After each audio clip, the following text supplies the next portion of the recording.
Yo,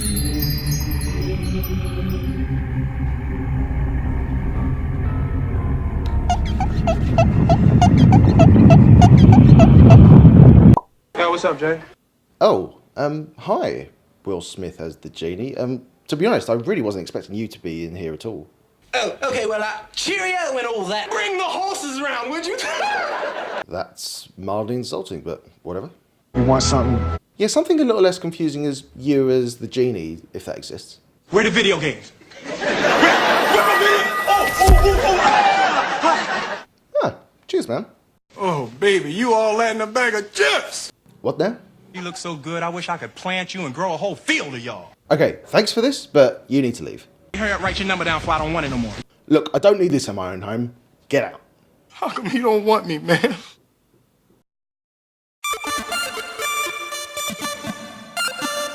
Oh, Marmalade.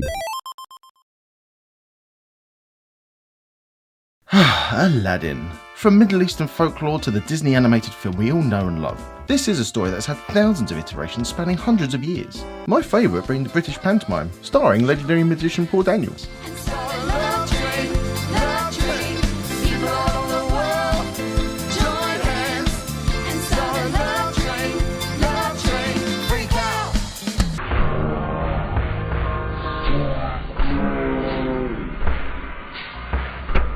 But today, we're taking a look at one of the many video game adaptations of this famous Pauper's Tale, and that's The Quest for Aladdin's Treasure on PS2. What an exquisite title screen this is. This unnecessary gradient really brings everything together nicely. Does this look good? Are we just going with this? Oh, the things that Aladdin had overcome. The biggest, the scariest, the most horrible things of all. Yeah, so the writers couldn't think of a decent backstory, so they just loosely mention every iteration of Aladdin ever. This is canon, according to this game.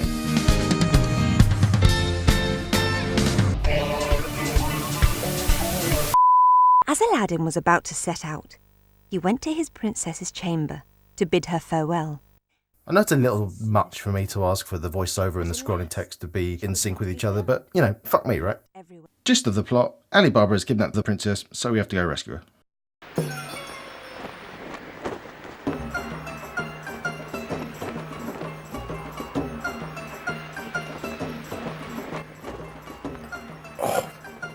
Oh my god. Oh my god, that looks terrible. Oh. Oh wow. That is not how I expected Aladdin to look like. It looks more like my uncle going to a fancy dress party. Minus the impressive 8-pack though. The quest for Alan's treasure has a nice ring to it. Prince Alan saves a gallon, Alan of Bradford. So we have this world map for Aladdin to fly around, which is mostly barren, but the game still finds time to almost grind to a halt when you fly over a small oasis and various ruins. You can chase the game as well, due to the awful popping. In most games with a world map, the size of the character is not that far off the size of the towns, cities and other areas you can enter. This technique works as the camera tends to be either zoomed out or at a bird's eye view. Here, however, the camera is so close to Aladdin that when he approaches a cave or a temple, it looks 10 times bigger than he should be. It reminds me of my nan's desktop. There are 4 temples that require keys to enter them, with the keys being in 4 caves scattered throughout the map. Hang on a minute, you're collecting keys? I swear I've done this before. Who made this game again? Ah, shit. That's right, the same people who produced this game were responsible for cursing us with Robin Hood's Quest. And if that game was a pile of crap, you know we're in for a wild ride. In the first temple puzzle, you have to make your way from one side of the room to the other, using these boards to gain access to pillars around the room. First you can't time your opening voiceover, and now you can't even sync your sound effects. I mean, fucking hell, it's not fucking hard! After what feels like a lifetime, I finally clear the last room. Well, we got a gem at least. Let's move on to the next temple, maybe we can...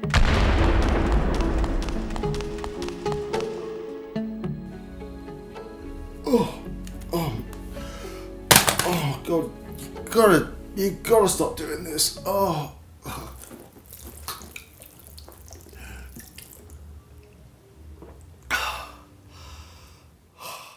it's in my balls.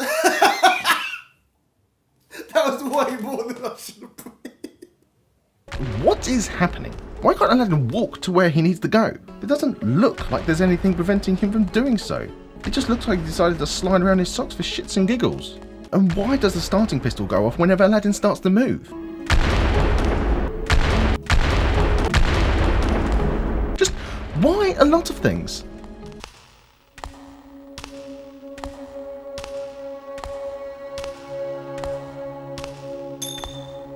It's the same cutscene from the other temple. Literally the same shot, same lighting, same music. It's the same for all four. Oh, so that's how BioWare came up with the ending for Mass Effect 3.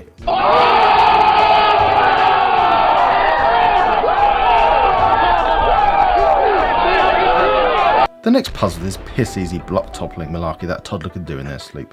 The final puzzle, however, is the most tedious obstacle I've come across in a game so far. You simply have to push these blocks into this hole to create a bridge in order for you to move on to the next area. And it takes so long to move the damn things. Starting with a puzzle with 3 blocks isn't so bad, but by the time you get to the last level you have to move 9 blocks. It's just fucking move already! 4 temples down and 4 gems collected. I can now open the gate to the Great Temple. Is it called the Great Temple because it's the last temple? In that case, it should be renamed the Thank Fuck for That Temple. We're faced with the final right angle based puzzle.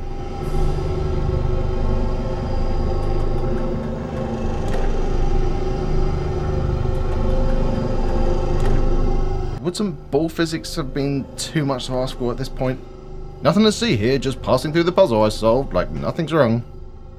At long last, Aladdin had rescued the princess, who had many stories to tell him about how to survive in the depths of a dark cave and how to fend off scorpions and snakes.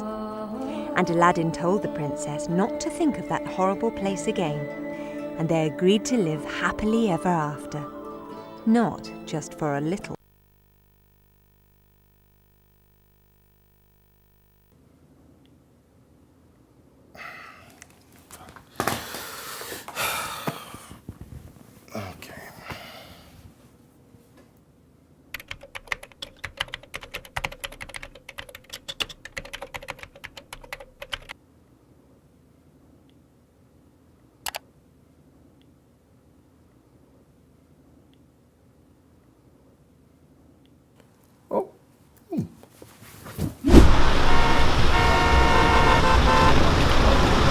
Let me make this clear. Even though there is a prompt on the screen to skip this cutscene, I didn't press anything. The cutscene just ends before the princess can finish her sentence and boop, you've completed the game, thanks for coming. And where in the blazes was Ali Baba in this game?